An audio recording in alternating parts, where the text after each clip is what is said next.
Welcome back, everybody, to another fantastic episode of Absolutely Pickled. And this week, I'm going to do the intro, Lee, because this is my mate, Molly Waggoner, who we have met on the pickleball court. We did not know one another, a year ago, maybe? No. And we've met, and Molly was who, a couple of episodes ago, remember when I was telling you, Lee, that I won that, you were winning gold medals, and I was winning coloured. Oh, you won the gift basket. Yeah. It was her tournament. She ran the whole thing. So Molly, you need to do better with your prizes. True. But I'm paying for them. I'm not making any money on this deal. So it was round two. It was so fun. But Molly is a great organizer, getting a lot of good women together that are 4.0 level rec players. And we always have a lot of guests on that are pro pickleball players or very much in the profession of pickleball. And so you actually are well, no, you're not our first, because we did have a couple of amateurs on very early on. But most of them have been amateurs. Yeah, but Mol can hang. I mean, don't get me wrong. Everybody compared to me to the amateur. Listen, all I know that your intro sucks. Like, I could have come up with, like, the hype of Molly in my head is way better than what you've just done. I want to hear it. Let's hear it. Now it's like, no, because now we've eaten up like 6 minutes and like they only charge by the minute. Well, that's why I don't do the intros, babe. Okay, so I'm not doing it again. I'm kidding. You did great. Anyway, Molly, who organizes tournaments and gift baskets. Got it. Amazing. Welcome, Molly. Okay. Well, we're going to get into how fabulous Molly is, but Molly, welcome to the show. Thank you. First of all. So let's dive right in to help Lee understand, what your pickleball journey was. So how did you get into pickleball? Were you a racket sport player before? Were you just an athlete? Because, tell us your pickleball journey for starters. I love this question. So during COVID, my kids and I moved to Jackson Hole, Wyoming. We currently live in Playa del Rey, California. And when all the schools shut down, we moved to Jackson Hole, Wyoming, moved in with my mother-in-law, and we spent 10 months there. My kids were able to continue going to school, and we experienced a totally different way of life, which was incredible. And, I've been an athlete my whole life. I played tennis in high school, but largely have not played any paddle sports for a very long time. And when I was in Jackson Hole, I grew up skiing and I decided to try snowboarding. I'm a surfer. I've been a surfer for the past 10 years. So I figured that would translate over.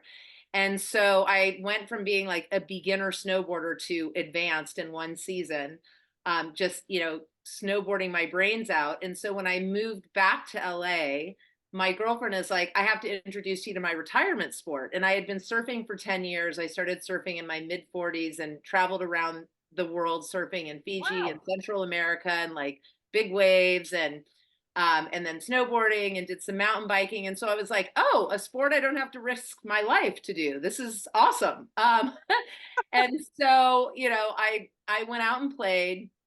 And I went out, like a lot of people with all the bravado from my past tennis. It was like the muscle memory was there from like 20, 30 years ago. And I was just banging away and thinking I was all that, and then I joined a league team and quickly realized I wasn't all that. I didn't have a third shot drop. I didn't have a soft game. I had zero patience.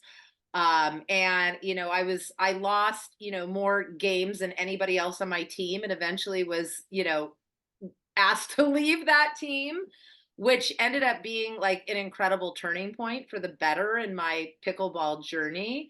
But it's been amazing. I mean, at first I was embarrassed to even call it a hobby, let alone a passion, but here I am like almost 2 years into it. And it's not only a passion, it's an addiction. My surfing has definitely like taken a hit. Taking the back hit. Oh dear.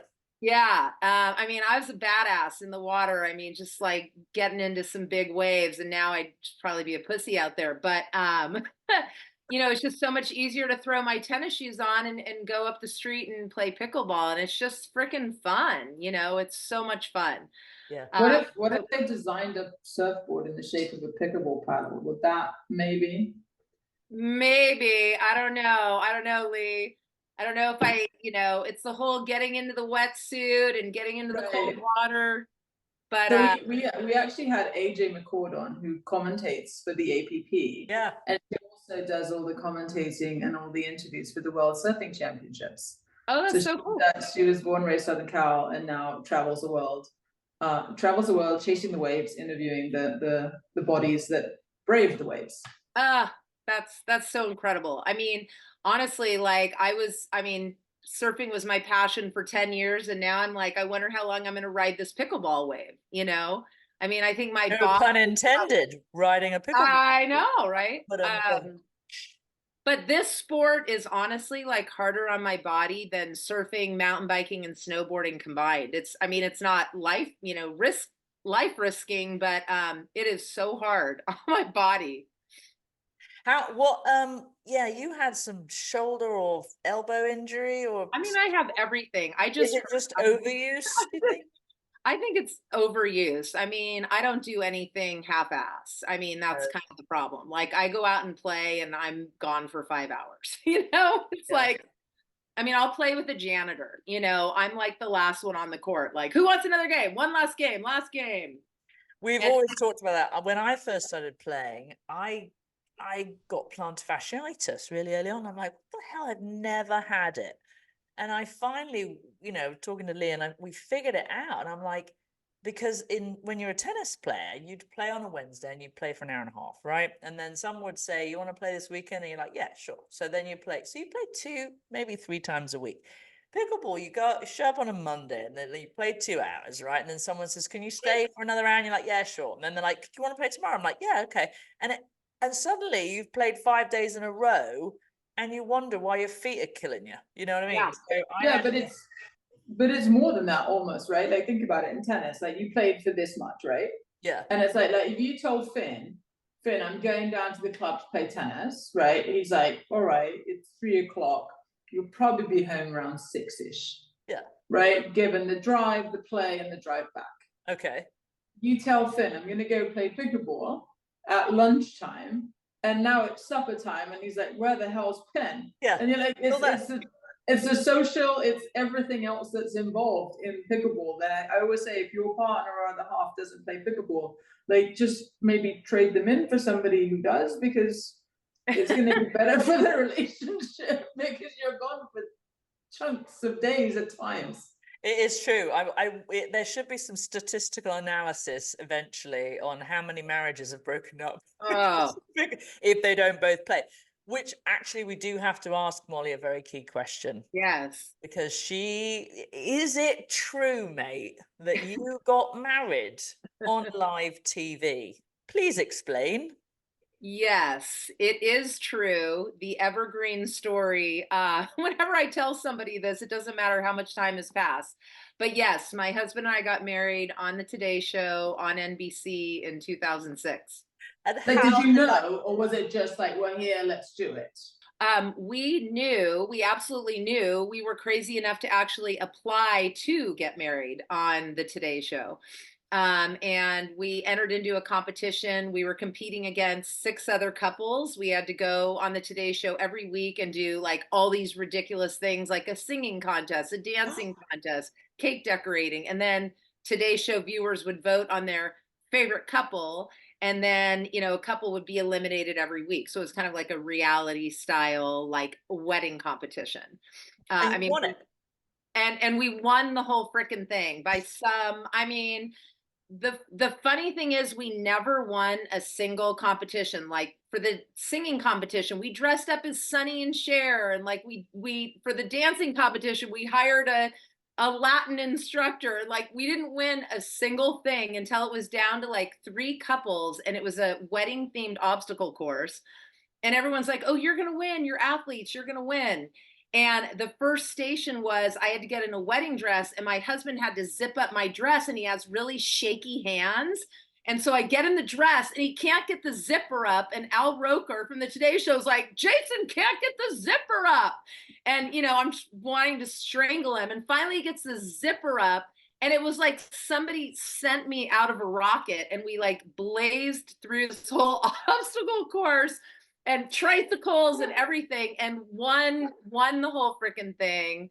And then, you know, a week later, it was down to 2 couples, one and this other couple, and they were so sure they were going to win. Oh my God. And we had to do this cake decorating competition. And she was like a Broadway actress, and he had gone to Princeton, and they were all high on themselves. And we just like lived at the beach. So we decorate. So they said, you know, decorate the cake like your relationship. So we just threw some like sand and palm trees on it. We're like, this is us. And they threw on like Broadway shit and college, and like their cake collapsed because they put so much.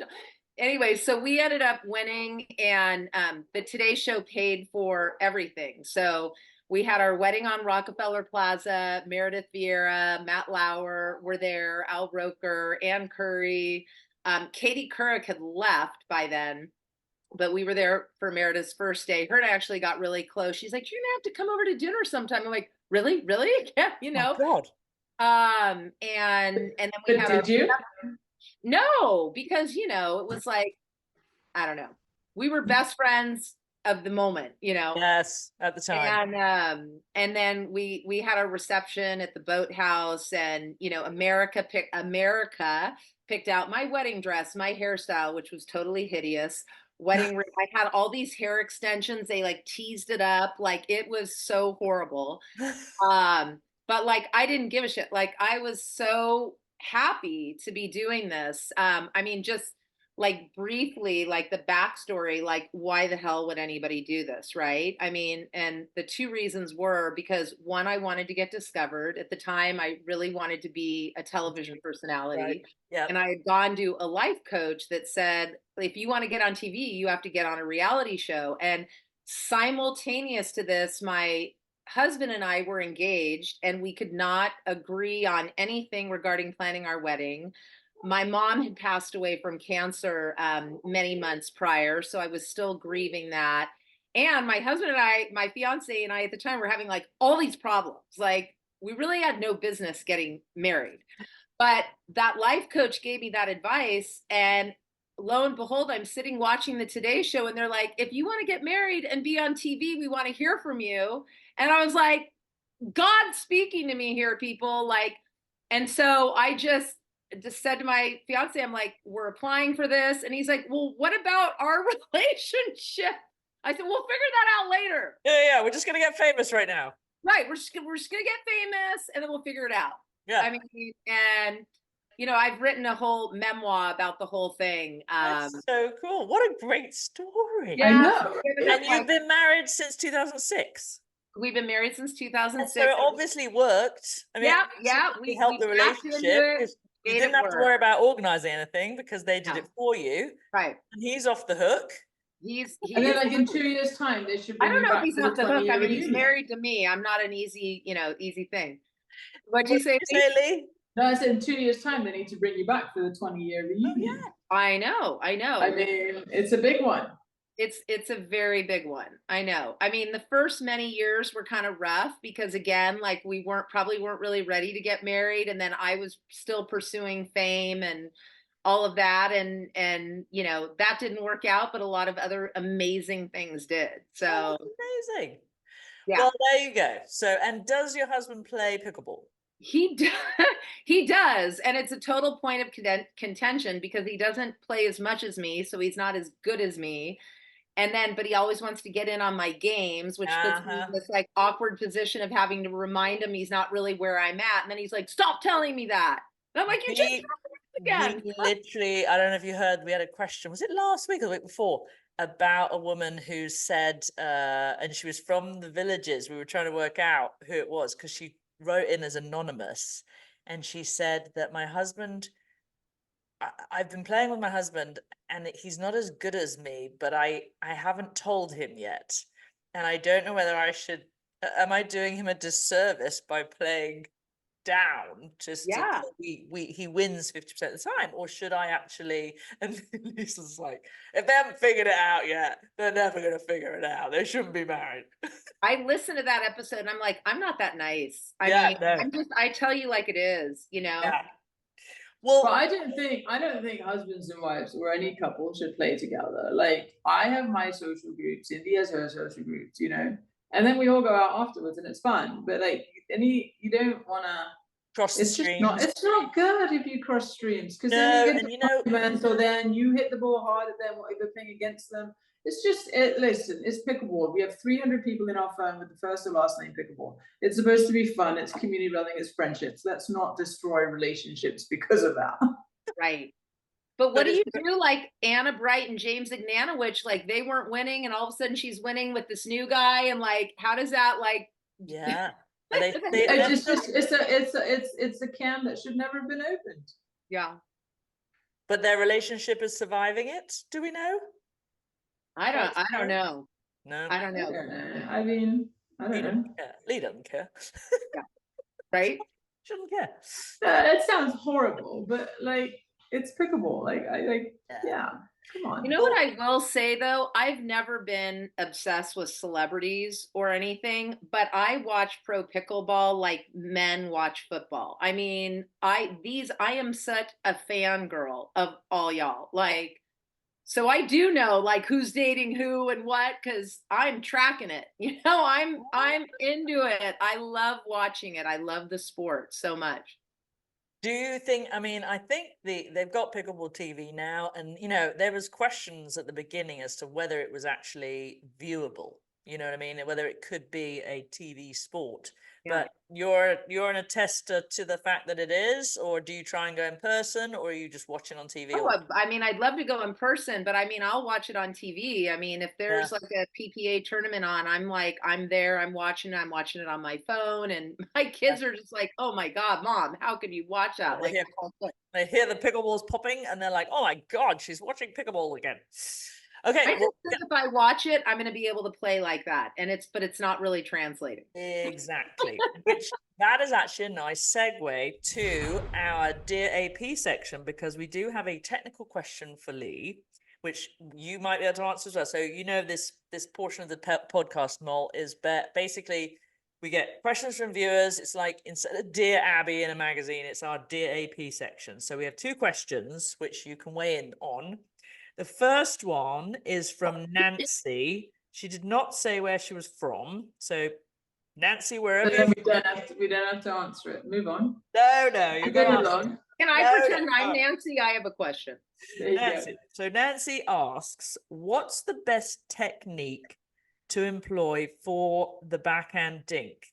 Should I slice it, or should I pop it up? I guess she's asking the technique of playing a good backhand cross-court dink.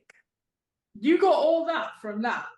Well, that's just like, I'm like, just get the fucking ball over. But it's a good question, because no, it's not actually. It's not a good question. Nancy, listen, Nancy's stuck in 2-5 mil and has been watching too much pickleball on TV and going, maybe I should try that slice, or maybe I should try a 2-E roll, or maybe I should try a 1-hit, you know.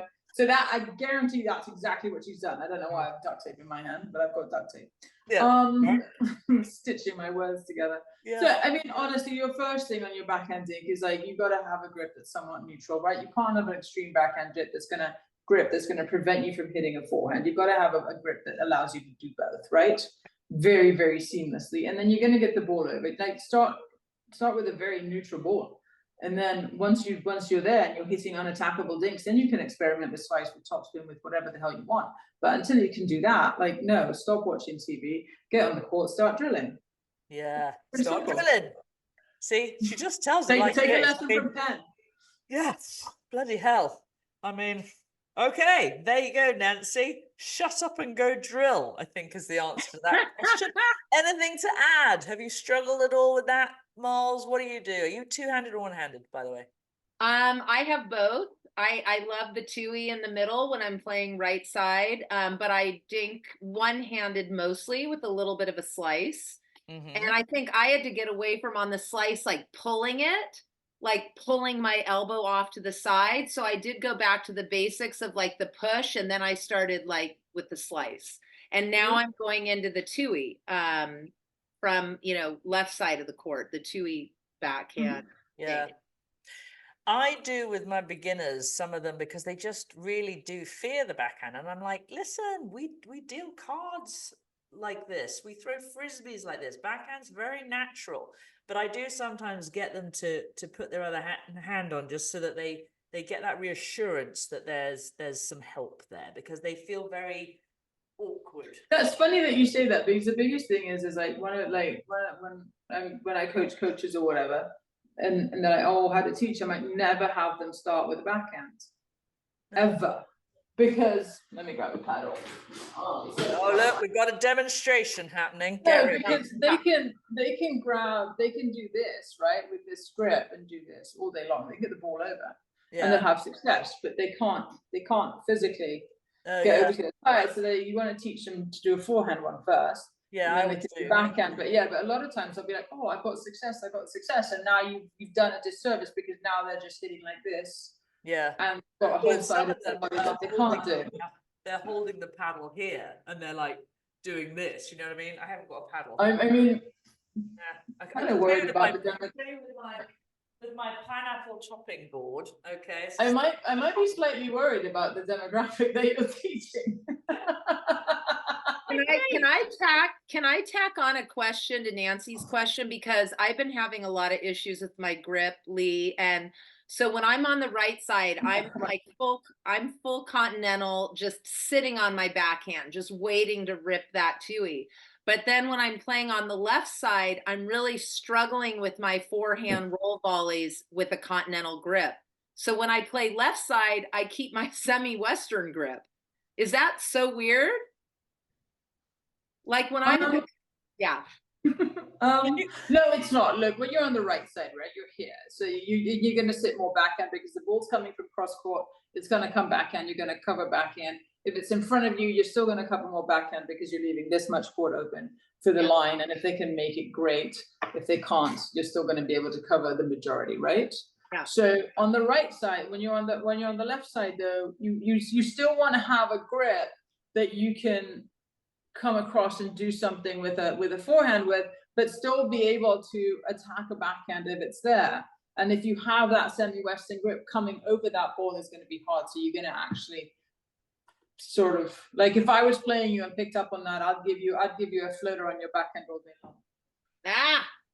Right, because you're not going to be able to come over that ball. So it's being able to experiment and find something where you can either, you've got somewhat of a semi-Western grip over here, and you can do a slight grip change to come over, or that use the two-y and use your left hand to really guide the ball, because the two-y is a left-handed shot anyway. Right. Yeah, it's a left-handed forehand, right? Yeah. Which is why I make my beginners put their other hand on, just because sometimes many of them haven't come from paddle sports, and they then suddenly go, oh, it's just a forehand on the left-hand side. That's what I the only reason you're left hand. Yeah. Sorry? Do pros change their grip while they're playing? Yeah, I think I have about 6 different grips that I use. Sorry, Cindy just came in with the dogs. Oh, sorry. See, I'm just like Lee. Okay. I mean, if I have multiple grips while I'm playing, I'm just like Lee. That's good. Yeah. Right, but the hard part is finding the right grip for the shot, right? Like don't get caught going, oh look, there's an easy one. And I'm like, oh, I've got my forehand topspin grip. I can't hit the ball, right? So it's just, but a lot of it is just being ready and being able to make those minimal changes very, very quickly. So there's nothing wrong with having multiple grips now. Okay. There you go. But Nancy, 2-5 Nancy, just freaking drill your backhand, didn't you? Nancy, go drill. Molly got her question answered. So now we're all afraid of Molly when she plays, because now she's going to go try it out and try all these different grips and crush us. Okay, the next question is more about, and it's good that Molly's here, because we embrace, do we not, the 90, you always say 99, but like 95% of the players who are rec players, right? And so absolutely Pickleball. I thought you did, but maybe I said it. No, I'm kidding. Maybe I said it. But anyway, she's just always ripping on me. But, you know, we embrace the fact that we're trying to expand the sport, and basically the joy of pickleball is at the rec level. Yes, there's the pros, and you're all doing great, well done, and win your trophies. But I'm happy winning my pink balls from Molly in a rec tournament or playing league in town. However, there is such a thing as drop-in play, and it's generally mixed. And this question comes from Cheryl in Manhattan Beach. Do we know Cheryl? I'm trying to That think. name doesn't ring a bell, but we probably do, Penny. But I bet we do. Sounds Anyway, horrible. she says, I go to drop-in play. There's one creepy guy who's always trying to play with me. Any tips for getting rid of him? Give him your phone number. Give him somebody else's phone number. Pick your nose and front. No, it brings up the question that this is something new I had not encountered before in tennis, where you rack. I don't know what other sports. Yeah, it's 4 on 4 off or 2 on 2 off. You know, yeah, and that's a switch. But look, but it's funny because Connie down at the thing, I remember when I showed up with 2 mates and we wanted to stay together, and she told us off and said we weren't allowed, and we had to rack and spread. That whole point of drop-in was to socialize and move around and meet new people, which it makes sense. But what if you've got a creeper that keeps following you and racking next to you? What do you do? And you just sit out around, let him rack, and then rack again. There's ways to do it, or just pick your nose and flick a burger at him. I mean, it's pretty simple. Like, I think she's just secretly liking the attention. So I think she needs to explore her psyche a little bit more. And it's not about the creepy man; it's about her attention-seeking behavior. No, I'm kidding. I swear, like, people are gonna like rip me now for saying that. But no, just don't rack your paddle in the same thing. Let one rotation. Yeah, let him rack away. Take a go take a walk. Take a long water break. Like, it's fine. All right. Yeah, good one. I will often I'll come off the court, and if I see somebody saddled up that I don't want to play with, I'll just go sit in the bleachers with my paddle and, like Lee said, just chill until 3 others come out and pull in. Yeah, I'm like, oh no, I need to sit this one out. Like, something. Speak my name a little bit. There's so many things you can say. Like, that's just, she's overthinking it. No. Yeah. Overthinking it. Yeah, go away, Cheryl. I will say, I mean, I don't know, I just don't have time, but I haven't done a drop-in very often, which is why I like it when Molly organizes tournaments for us and stuff. But I remember going to the first drop-in I ever went to, and I thought, I've never met so many socially awkward men in my life. The women were fine, but the men, very odd. And they were arguing over the racking and who was next. And oh my God, I thought, what is going on here? But anyway. Okay, well, those are our 2 questions answered. So now, for the fun part, if it hasn't been fun already, we get to ask you our AP questionnaire, Molly. So, right. I do have one question though for Lee. I was hoping I could use it in, but we could do it later or now, or do it now. 2 words: performance anxiety. Ooh, we need Dr. Sai. Episodes 2 and 4. Yeah. Pardon me? 3 words. 4 words. Episodes 2 and 4. Okay. So Dr. Simon Marshall is my buddy, who's a sports psychologist, and we asked him. So if you watch episodes 2 and episode 4, or listen to them, you'll get some good tips from him on breathing and how to handle different situations. I remember. No, I listen to those. I was just curious, like, Lee, if you have performance anxiety, or if you ever have, and what personally has worked for you, or do you just out there you're just a killer from the get-go? No, I can screw things up like no one's business. A lot of it is you just have to remember what got you to the point that you're at, and then not overthink it. Right? Don't try to win, and don't play not to lose. That you play the way you've been playing that got you to 8, 9, or 10, right? And then keep going. But it's breathing, and it's putting it into perspective, and really understanding at the end of the day, it's a plastic ball that you're hitting, and the world is not going to change. It's not going to be on ESPN. You know, you're not going to have a street named after you or national holidays. Life is going to go on, and 99% of the world is not going to give a shit that you lost a 10-1 lead. Right. Yeah.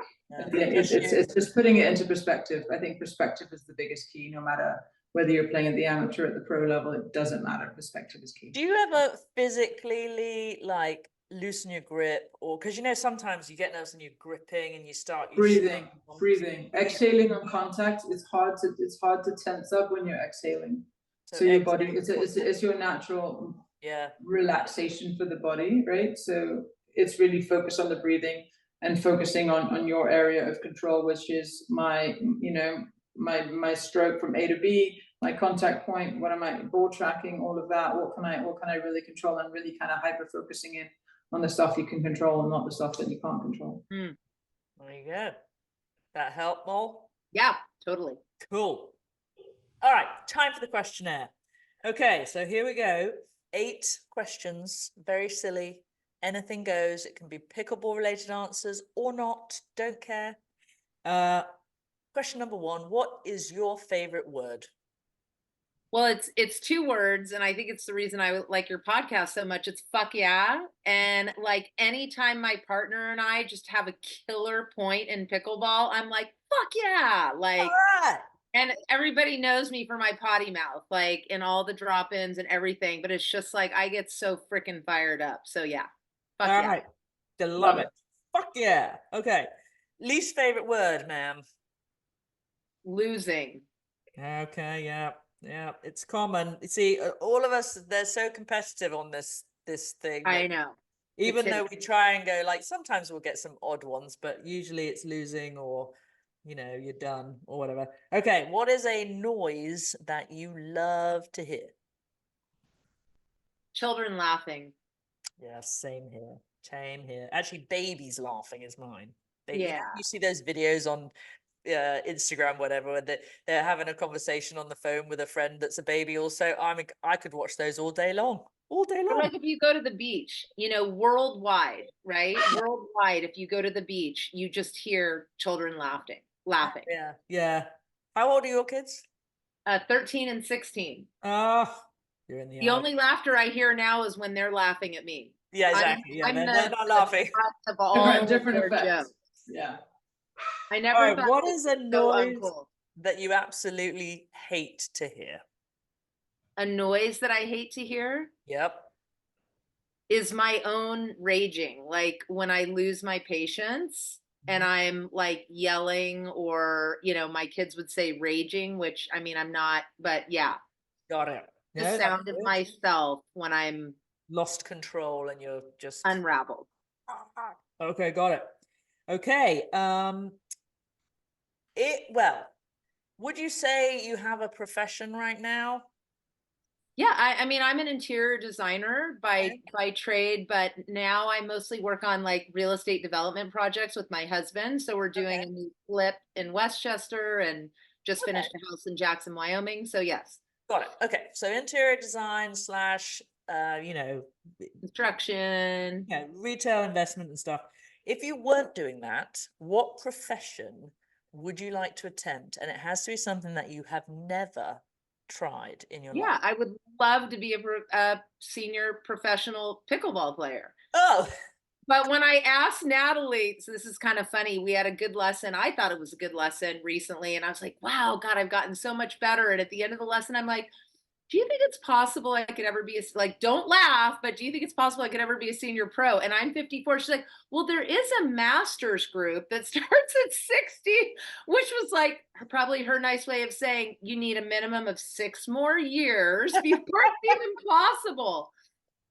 But I would love that just because I love the sport so much. And I love being an ambassador of the sport and sharing it with other people and the community. And yeah. Now, if it wasn't pickleball, because you kind of technically have tried it, is there another profession that's not? Yeah, I mean, I love talking. Listen, I would, I have always wanted to be a TV personality. So host or like a host of a talk show. I even actually hit up Pickleball channel recently. I saw them at a tournament. I was like, hey, do you guys need any broadcasters? And so I'm for hire. Anybody listening to this? All right, there you go. What is a profession that you would absolutely, under no circumstances, want to try? I hate cooking, so I don't want to be a chef of any kind. Even though that cake that you made won you the competition because you put sand and palm trees. No, she didn't make it. No, I didn't make it. Right. Thank you, Kate. Oh, got it. Yes, I wasn't listening. Yeah. Okay, no cooking. So you eat out a lot. Uber Eats. Well, I make my husband cook. See, I didn't get one of those. I had to learn to cook because my husband's useless in the kitchen. Yeah. Useless. Okay, we might have covered this. Oh, look, there's the pup. We might have Yep. covered this, but what's I your have my puppies here too. You can pick your puppies up. Oh, wanna- look, hi, buddy. Aw, My cute. golden retrievers. Oh, look. Oh my Aw. God, they're gorgeous. Oh, my puppy's no longer with us, so I'm the one odd man out again. Favorite curse word? Fuck yeah? Oh yeah, fuck yeah. Fuck yeah. Okay. Final question. If heaven exists, we're not sure it does, but if it does exist, what would you like God to say to you when you reach the pearly gates? And it could be a he or a she, obviously. We haven't decided whether she's or he's there, but what would you like them to say to you? Your kids are going to be great. You know, your Aw. kids, because of the love that you gave your kids, they love and know themselves. Oh, And that's they're gonna really be good. great. It's funny, isn't it? So the people we spoke to who have little baby kids, like they're all about their laughter, and then there's the people like us. I mean, mine are a bit older than yours, but like we're more about how are they gonna be in life? Do you know what I mean? We're beyond the are they safe to are they gonna fulfill and thrive? Do you know what I mean? That's Yeah. so cool. That's a good answer. Good And answer, as a Bob. parent, we feel like, God, I've done so many things to screw them up. And I just Oh, want, yeah. at the end of the day, I don't care what they do professionally, how much money they make. I just want to know that like they're good with themselves. Yeah. Like I've done something to give them a foundation of like self-worth Yeah. and self-love. Oh, that's Because good. life's hard. Life is You know hard. that shit, right, Lee? Absolutely. Life is No, hard. life is hard. It's yeah. Yeah, That's a whole Yeah. other podcast. That's a whole other podcast. that is a Yeah. whole other podcast. Talking of which, you have a podcast, do you not, Mo? Well, my friend and I have started one, but our first episode went for like 3 hours. We're like, all right, we need to reel this back. Yeah. But it's called Just Here to Bang.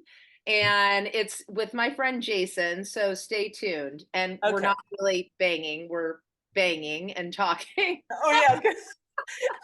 So she's Double got the sexual entendre. connotation. We've Yeah. got we're not actually drunk. We're just absolutely pickled to be here. But I really thought Exactly. that's hilarious. Yeah. Stay Um, tuned. So really nice to have you on, Mo. So glad we got to chat with you. Nice to have someone in my home turf, you know, and that can relate to our level of play and the nuances that we have to go through as we aspire to be Lee Whitwell, you know. Yes. But, Lee, I mean, Penny and Lee, I love your podcast. I just want to say huge shout out. You guys are hilarious. Thank you Thank very I much. don't even care who Appreciate you're it. talking to or what you're talking about. I just tune in to listen to the two of you. And Penny, you've always been an inspiration to me in pickleball. And I'm honored to play with you. And you need to show up to the advanced drop-ins. Like Okay, I'm maybe wondering, why yeah. isn't Penny coming? Need Let's to get go. my ass out of bed and do it. All right. Let me know. I'll try and get my ass down there and hope that the creepy guy's not there trying to Yeah. rack next to us. Whoever that is. Well, really nice to chat. Any other thing? What do we normally ask at the end, Lee? Oh yeah, where can they listen to your podcast? Where can they tune in? Where can they follow you? All that good stuff. They can follow me on Instagram at Live Inspired Life. Awesome. Right, nice. Okay. Perfect. And keep on surfing. I've always wanted to try. Maybe I should hit you up for a surfing lesson. Let's do it this summer. Let's go. Be useless, I'm sure. But anyway, I used to be able to Please skate. Put it out there. I'm going to hold you to it, Pen. Yeah, Please no, record it. seriously. Yeah, Please fuck record off. if you do. Yeah, what am I talking about? I'm an idiot. Okay. All right. Well, really nice to have you. I think that's wrapped it up for this week. So as usual, Lee, it's goodbye from me. And it's goodbye from her. All right. See you next time.